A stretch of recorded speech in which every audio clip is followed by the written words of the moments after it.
Assalamualaikum warahmatullahi wabarakatuh. Rabbi fanfa'na bibarakatihim wahdinal husna bihurmatihim wa amitna fi tariqatihim wa mu'afatim minal fitani wa mu'afatim minal fitani. Allahumma sholli wa sallim wa barik alaihi wa ala alihi. Allahumma sholli wa sallim wa barik ala sayyidina Muhammad wa ala ali sayyidina Muhammad. Kama shallaita ala sayyidina Ibrahim wa ala ali sayyidina Ibrahim fil alamin innaka Hamidum. Alhamdulillah wa syukrillah ala hadhi ni'amillah. Mari kita berpikir sejenak. Mari kita merenung sejenak. Kenapa kita ini di dunia adalah hanya sekedar lewat? Kita di dunia ini hanya sekedar bertamu saja. Silahkan kita berjuang untuk kekayaan dunia. Silahkan kita kejar pangkat dan jabatan. Silahkan kita berjuang untuk meraih keduniaan, kepangkatan, kekayaan, kewibawaan, kehebatan, kegagahan. Tapi ingat, kita besok akan mati. Banyak orang pagi sehat, baca koran geledag mati. Banyak orang siang dilantik, naik jabatan, malam mati. Banyak orang lagi ngobrol, lagi baca Quran, geledag mati. Itulah kematian, misterius. Tidak memberitahu dulu kita. Oleh karena itu, Nabi bersabda, aksiru hazimil lazat al-maut. Jangan lalai, jangan lupa untuk mengingat mati. Jadi kita harus selalu ingat mati. Oleh karena itu, jadi kita tidak kebablasan. Kebablasan bagaimana? Wah, kita mencari kepangkatan, mencari dunia. Wah, lupa daratan. Bagus. Kalau kita memperjuangkan kehidupan akhirat. Seperti itu juga. Bahkan harus lebih. Kalau kita berjuang mati-matian untuk kesenangan dunia ini, harus mati-matian lebih untuk kesenangan akhirat. Kenapa? Karena kesenangan dunia sehebat apapun, dunia. Kita punya uang sekian triliun. Kita mati, enggak dibawa. Udah ditinggalkan. Kalau harta kita, kalau peninggalan kita digunakan oleh keturunan kita untuk menyembah Allah, untuk mendekat Allah, alhamdulillah. Tapi kalau dipergunakan untuk bermaksiat kepada Allah, bukankah kita yang memperjuangkan dunia itu kebagian dosanya, memikul resikonya? Na'udzubillahi min dzalik. Jadi artinya perjuangkan dunia ini dengan sesungguhnya, tapi harus diperjuangkan lagi untuk kehidupan akhirat, yaitu mendekati Allah, beribadah kepada Allah, selalu berzikir setiap detik. Jangan lupa kepada Allah. Makanya kalau para ahli sufi, jadi lupa sedikit, lupa sebentar, lupa sedikit saja kepada Allah, beliau bertobat. Lupa kepada Allah, sedikit bertobat. Kalau kita ya kadang-kadang al-fakir lah maksudnya. Kalau kita kadang-kadang habis berbuat dosa pun, habis berbuat maksiat pun, wah nyantai-nyantai aja. Na'udzubillahi min dzalik. Jadi di sini, insya Allah Al-Fakir di kesempatan ini mau berbagi atau mengijazahkan kaifiat kehidupan kita.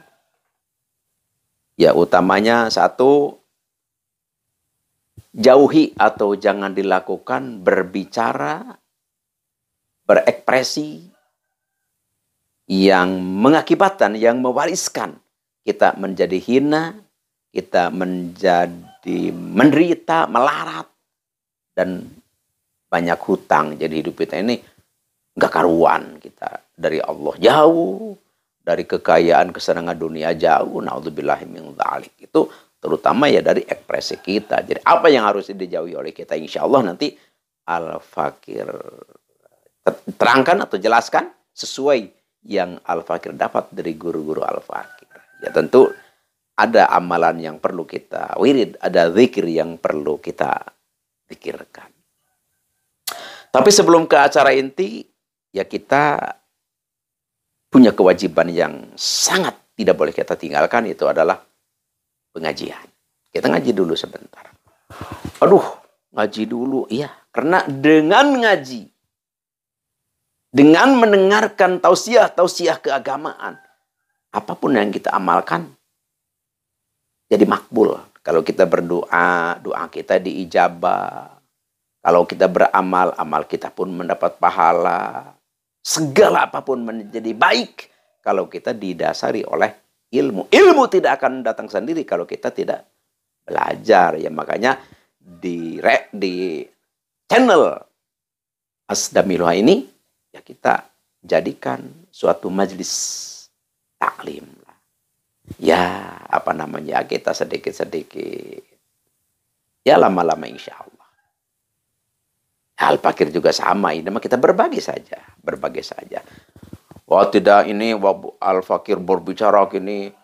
Ya bukan Al-Fakir orang pintar, bukan. Bukan Al-Fakir orang hebat, bukan. Al-Fakir sama saja. Cuman kita berbagilah. Kita saling berbagi saja. Makanya kita saling mengisi, saling melengkapi, saling berbagi di antara kita. Itu kan apa namanya, moto kita seperti itu.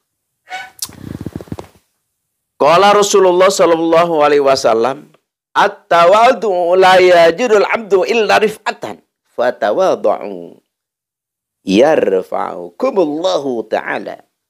Jadi yang namanya tawadhu, rendah hati, itu menjadikan hamba, menjadikan kita, menjadikan semua ila rif'atan, tinggi derajat. Jadi orang yang tawadhu itu bukan justru kita jadi rendah, jadi hina, bukan, justru kita menjadi tinggi. Misalkan orang kita berbicara begini, kata banyak orang, kita, Pak, saya mah orang bodoh, ya saya orang, pokoknya seperti begitulah tawadhu. Saya orang lemah, saya orang dhaif. Justru kita dengan berbicara seperti itu, kita dengan berlaga seperti itu, kita dengan punya akhlak seperti itu, justru tidak akan orang menjadikan, oh dia mah orang hina, dia mah orang bodoh, udah jangan didekatin. Enggak, justru orang lebih senang kepada kita. Justru derajat kita akan ditinggikan oleh Allah Subhanahu wa Ta'ala. Justru sebaliknya, kalau kita sombong, angkuh, wah orang semua kita salahkan, kita yang merasa pintar, justru orang benci kepada kita. Kenapa orang-orang pada benci kepada kita? Karena Allah merendahkan kita. Jadi yang merendahkan harga, martabat, derajat kita, ya hakikatnya memang Allah, tapi yang punya perilaku kita apa? Kesombongan. Sombong membuat kita hina, membuat kita rendah. Tawadhu, rendah hati, membuat kita mulia, membuat kita hebat, karena ditinggikan oleh Allah Subhanahu wa Ta'ala. Maka oleh karena itu, fatawadhu, ayo kita bertawadhu, berendah hati. Yarfa'ukumullah, maka Allah mengangkat derajat kita insya Allah. Terus wal afu la yajidul abdu illa ijjatan. Fa'fu ya'izzukumullahu ta'ala. Dan kedua ayo kita jadi pemaaf. Ya maksudnya ya kalau ada orang berbuat kepada kita menyinggung perasaan kita atau berbuat apapun yang membuat kita itu naik pitam atau kita keluar marah kita atau apapun itulah. Ya kita jadilah pemaaf. Maafkan saja. Selagi itu masalah yang harus dimaafkan, kita maafkan saja.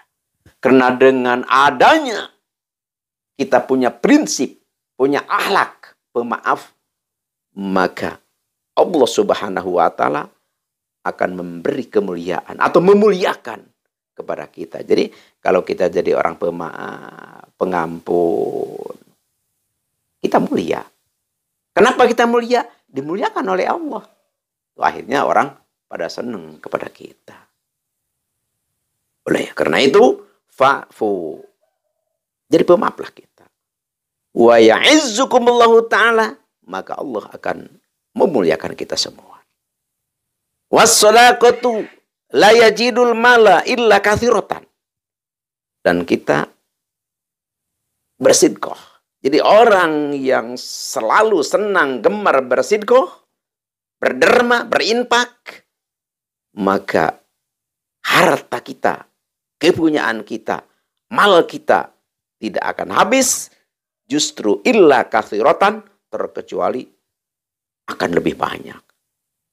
Akan lebih banyak. Jadi oleh karena itu patah soddaku yarhamkumullahu ta'ala. Jadi oleh karena itu jangan takut kalau kita banyak sedekah, kalau kita banyak berinfak, kalau kita banyak berderma, jangan takut kita jadi miskin, justru akan diberi, ditambah oleh Allah harta kita. Jadi akan diperlipat gandakan, akan dikasih lagi. Kenapa? Karena itu benar-benar merupakan suatu wujud syukur kita kepada Allah Subhanahu wa Ta'ala. Jadi apabila kita mensyukuri nikmat Allah yang telah diberikan kepada kita, maka Allah akan memberi yang lebih banyak lagi.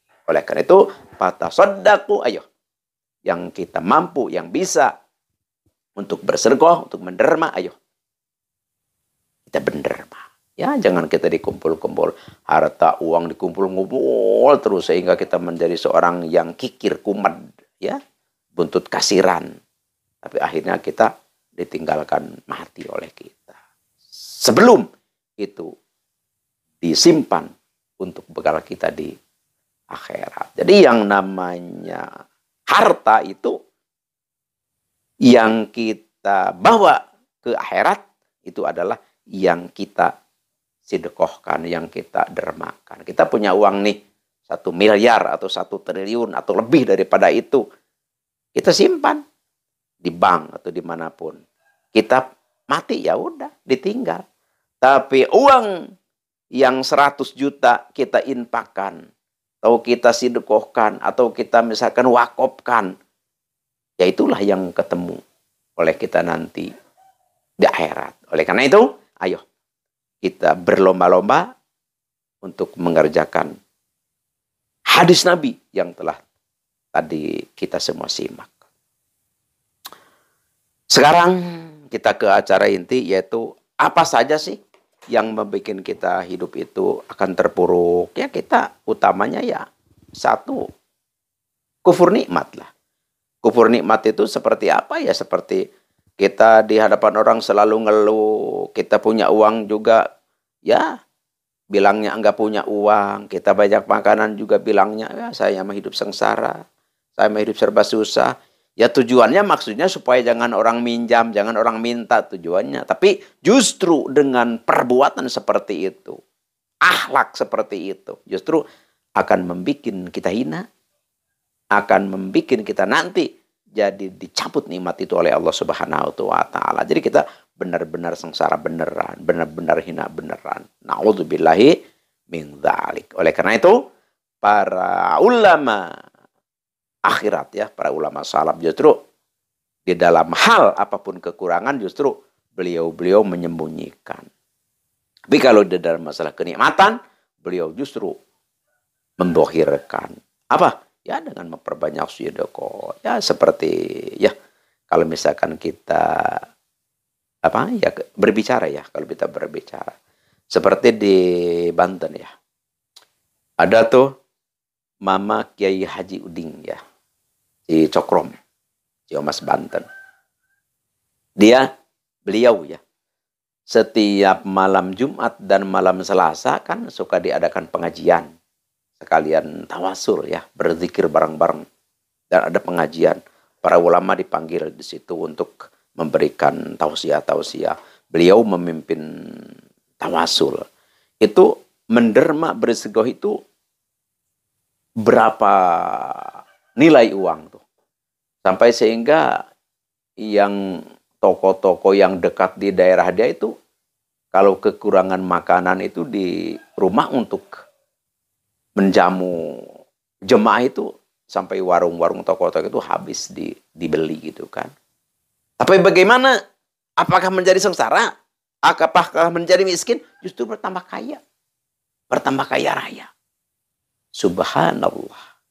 Oleh karena itu ketakutan miskin hilangkan dari hati nurani kita. Ayo kita berlomba-lomba menderma.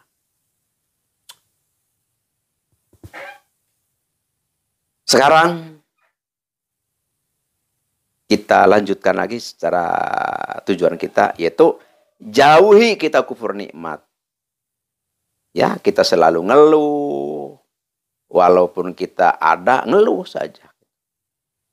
Apalagi kita nggak ada, itu jauhi oleh kita sifat seperti itu. Ya, kita harus bersyukur.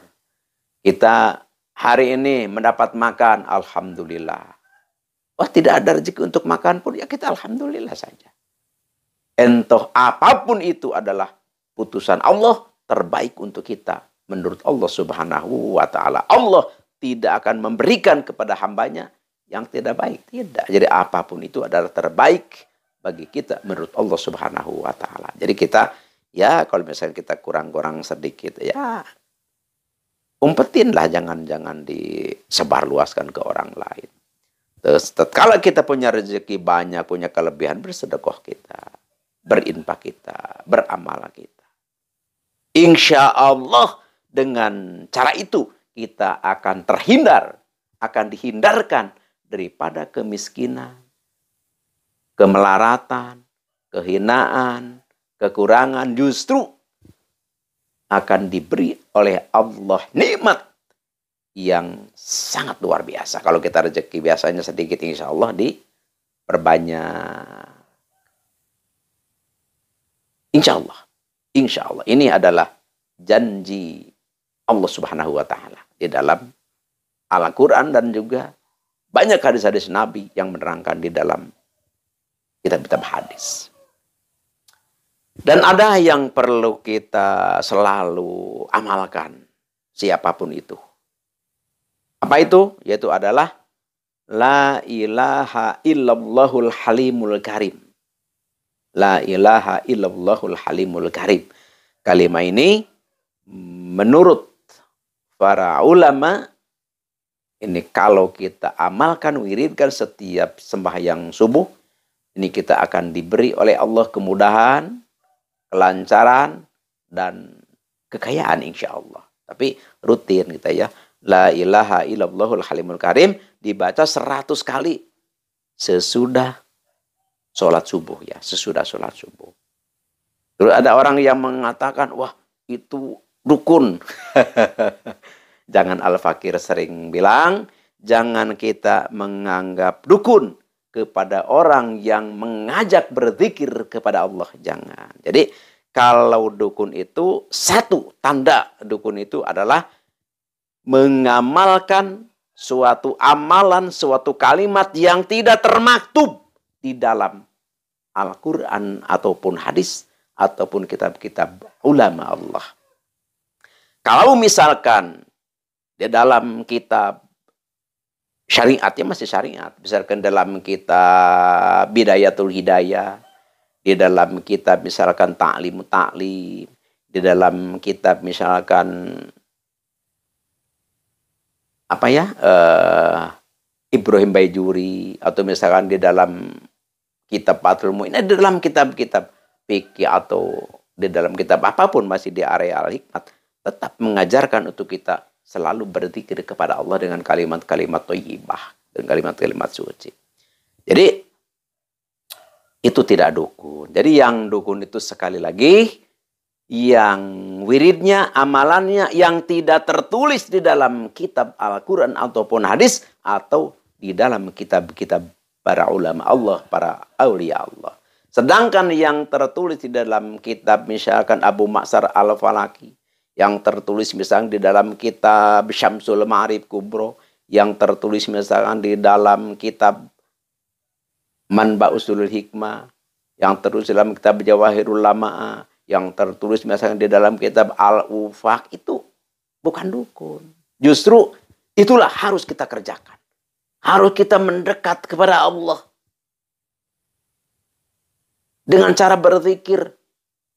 Salat pun kita kepada Allah, itu pun kita merupakan suatu wujud mengingat kita kepada Allah, sakral. Kita sembah Allah karena Allah telah menciptakan kita.